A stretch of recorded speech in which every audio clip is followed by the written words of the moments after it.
From storyflo, this is your daily audio brief for June 9th. Here are today's top 10 comedy stories. Let's get into it. First, from the hard times, study shows storming off while muttering the word ridiculous, still best way to let teenage retail workers know you're displeased. Stanford Khalif. Sociologists at Stanford University found that suddenly walking away from a conversation with teenage retail workers while muttering the word ridiculous is still the best way to let them know you're displeased. This was an extensive field study, said head researcher Anna Fairgold. Next, second from the hard times. Centipede becomes highest contributing member of punk house after eating termite. Kalamazoo, Mish. A centipede dwelling in the bathroom of a local punk house has become its highest contributing member after stalking, killing, and consuming a termite in the doorframe, sources report. I figured nobody else in this house is doing anything useful, so I might as well step up and take care of a wood-eating pest, said the centipede. All I do is stand around on the wall all day, and even I'm surprised by how shiftless and lazy everyone else is. Up next, third from the hard times. Opinion? I'm sorry I'm late for work, but if I can't curate the most bomb-ass pre-work get psyched playlist, then what's the point?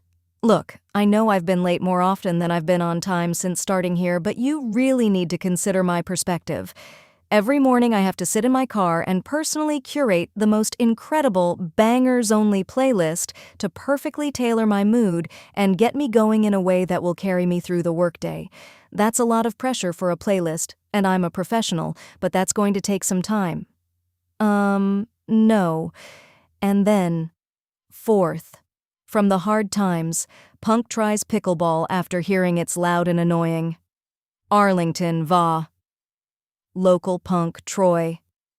Kraus expressed a sudden interest in trying pickleball after hearing the sport is incredibly loud and annoying, confirmed irritated neighbors. I've been looking for some form of local anarchy for a while. I tried playing guitar, but that shit is hard and way too expensive, said the 27-year-old punk while searching a pile of dirty clothes for his pickleball battle vest. I considered starting a zine, but then one day my Uncle Trevor was outside losing his shit on these guys at the basketball court.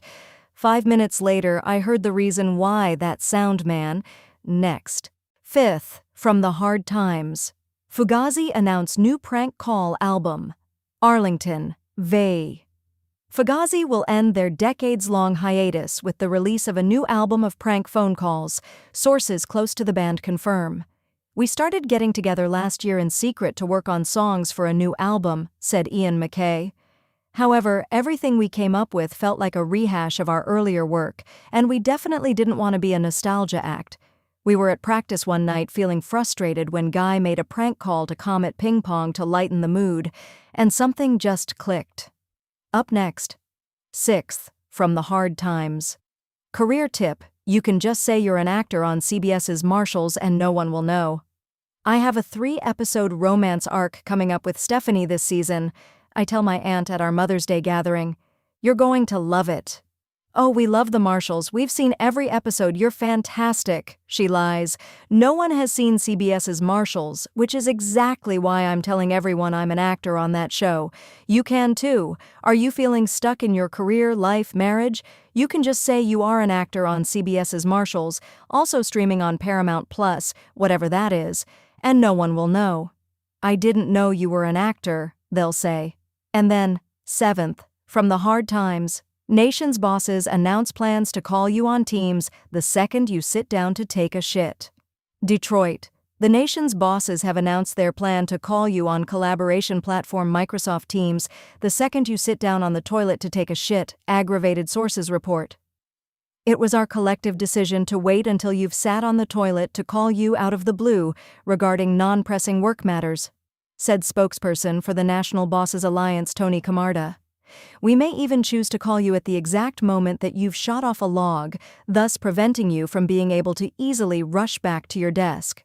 Next. Eighth, from the hard times, Aaron Lewis just found out Christ's teachings were about love and social equality, and he is pissed. There's a reason people are calling Aaron Lewis the thinking man's Kid Rock. Armed with a fourth-grade reading level and a desperate need to have something to talk about with Tucker Carlson, Lewis was able to oust Bruce Springsteen as the traitor he's been all along, decoding the boss's hit Born in the U.S. as being critical of America's involvement in Vietnam, all despite the song saying USA a lot and the album having a flag right near the cover. While Springsteen's anti-war propaganda comes as a shocking reveal to many, it now seems Lewis has uncovered an even more insidious threat to Che up next. Ninth, from the Hard Times, microbrewery entirely built around pun name Let's Circlebach. Grand Rapids, Mich. Local brewery owner Tyler Gibbons confirmed Tuesday that he liquidated his retirement savings and opened a full-scale craft brewery despite having absolutely no prior brewing experience after spontaneously thinking of the pun-based beer name Let's Circlebach last week, Confused Workers report. The second I came up with it, I knew I had no choice. I was sitting in a Zoom meeting for my logistics job and someone said, "Let's circle back on that," and boom, it's like I was hit by a bolt of lightning. And then, 10th, from the Hard Times, Elvis impersonator disappointingly dies in a totally normal way. Memphis, 10. Local Elvis impersonator James Britton reportedly passed away in a completely normal way, confirmed sources. You know he spent his whole life trying to live like Elvis, and it breaks my heart that he didn't die in the bathroom after abusing prescription drugs. It's what he would have wanted, said widow Leslie Britton. He worked his whole life and all he ever wanted more than the jumpsuits and the recognition was to die on the toilet just like the king himself. Instead, he passed away in bed next to me. Gross. That's today's comedy brief. Subscribe at storyflo.com to get this delivered to your private podcast feed every morning.